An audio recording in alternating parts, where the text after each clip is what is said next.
चाकू छुरी रखने का ज्ञान देने वाली, गोडसे को देशभक्त बताने वाली भोपाल से बीजेपी की क्रांतिकारी सांसद टेस्ट में फेल हो गई।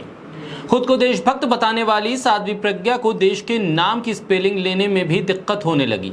इंडिया बोलने में, कहने में इंडिया की स्पेलिंग में भी गलती हो गई।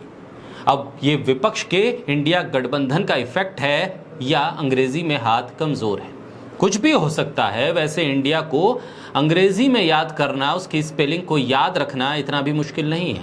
पहली दूसरी क्लास के बच्चे भी कर सकते हैं, सुना सकते हैं। सच्ची देशभक्त साध्वी प्रज्ञा इंडिया की स्पेलिंग नहीं बता पाई।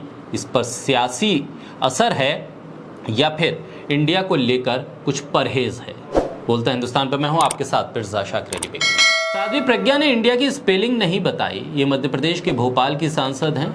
भोपाल मध्य प्रदेश की राजधानी है, सामान्य शहर नहीं है। प्रज्ञा ठाकुर इसी भोपाल के 21 लाख वोटरों का प्रतिनिधित्व करती है। 21 लाख वोटर्स ने इनको वोट किया। 21 लाख वोटर्स में से 8 लाख करीब वोटर्स ने प्रज्ञा को वोट किया, यानी कि अपना और अपने बच्चों का भविष्य साध्वी प्रज्ञा के हाथों में सौंप दिया। प्रधानमंत्री मोदी के कहने पर वोट कर दिया। प्रधानमंत्री मोदी के चेहरे पर साध्वी प्रज्ञा को वोट दे दिया। कमल के निशान का बटन दबा दिया और साध्वी प्रज्ञा को संसद में पहुंचा दिया। जहां संसद में साध्वी प्रज्ञा ने संविधान की शपथ ली और संविधान की शपथ लेने के बाद ही महात्मा गांधी के हत्यारे को भी देशभक्त बता दिया। सवाल यह भी है कि साध्वी प्रज्ञा ऐसे करने में कैसे सफल हुई। उन्होंने आखिर कैसे लोकसभा में जीत हासिल कर ली और किस तरह से उन्होंने भोपाल के लोगों का दिल जीत लिया। लोकसभा में जिस तरह से वोट मिले, साफ जाहिर है किसी की योग्यता या उसके टेस्ट पर नहीं, उसकी शिक्षा पर नहीं मिले, बल्कि एक चेहरे पर मिले। उस चेहरे के पीछे के इतिहास पर मिले। साध्वी प्रज्ञा का इतिहास तो कोर्ट में अभी भी नजर आने लगता है और कोर्ट में जब हाजिरी होती है उससे पहले व्हीलचेयर पर भी वो नजर आती है। तो मानकर चला जाए कि शिक्षा के नाम पर वोट नहीं मिले हैं। जिसको आप नेता चुन रहे हैं उसकी ना आप शिक्षा जानते हैं, ना उसकी बुद्धिमत्ता को आपने टेस्ट किया है, ना ही उससे आप ये उम्मीद रखते हैं कि वो किसी परिभाषा को या किसी स्पेलिंग को आपको सुना पाएगा। लेकिन कम से कम इंडिया, भारत, उसकी स्पेलिंग तो उसे याद होनी चाहिए। क्या ये तरक्की की मिसाल है कि हमारे चुने हुए प्रतिनिधि देश का नाम बता नहीं पा रहे हैं, उसकी स्पेलिंग नहीं सुना पा रहे हैं? आखिर फिर किस तरह से समाज एक लायकवर समाज बनेगा?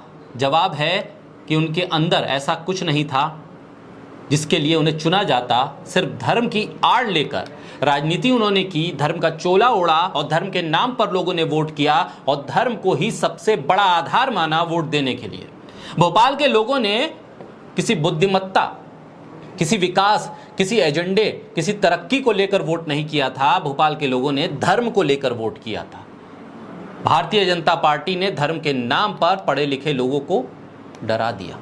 उस भोपाल में जिसमें एक से एक छात्र हैं जो MBBS भी करते हैं, जो UPSC में भी पास होते हैं, लेकिन इसी भोपाल में, इसी मध्य प्रदेश में व्यापम जैसे घोटाले हो जाते हैं। पटवारी की परीक्षाओं को लेकर लोगों को सड़क पर आना पड़ता है। स्टार्टअप कर रहे हैं बहुत से लोग भोपाल में।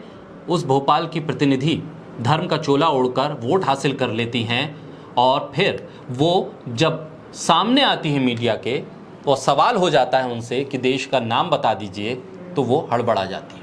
मध्य प्रदेश की राजधानी भोपाल से माननीय सांसद साध्वी प्रज्ञा के मुताबिक इंडिया की स्पेलिंग है I.N.I.A.D.I.A।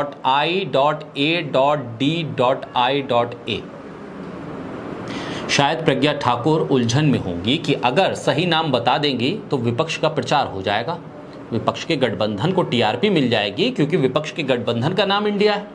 शायद इसलिए उन्होंने स्पेलिंग में कुछ गलती कर दी, ट्विस्ट कर दिया, ताकि उन्होंने जो स्पेलिंग बताई है, जो इंडिया वो दिल में लेकर बैठी हैं, वो इंडिया विपक्ष के गठबंधन से न मेल खा जाए।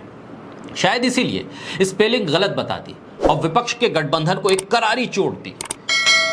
प्रज्ञा ठाकुर की स्पेलिंग गलत बताते ही विपक्ष में हलचल हो गई। अब विपक्ष सोच रहा है कि इस गठबंधन का नाम क्यों ना बदल दिया जाए, क्योंकि साध्वी प्रज्ञा जैसे न जाने कितने और सांसद हैं जिनको बार बार इस सवाल का सामना करना पड़ेगा कि इंडिया की स्पेलिंग तो बता दीजिए। बता देंगे तो मुश्किल में, ना बताएं तो भी मुश्किल में, क्योंकि इंडिया से अब प्रधानमंत्री को भी परहेज होने लगा है। इसीलिए तो वो इंडिया को घमंडिया बता रहे हैं और उसकी अलग अलग परिभाषा भी कर रहे हैं। ऐसे में अब देखना होगा कि साध्वी प्रज्ञा ने जिस तरह से गलत इंडिया की स्पेलिंग बताई है, उस पर उन्हें दिल से माफ़ी मिलेगी या नहीं।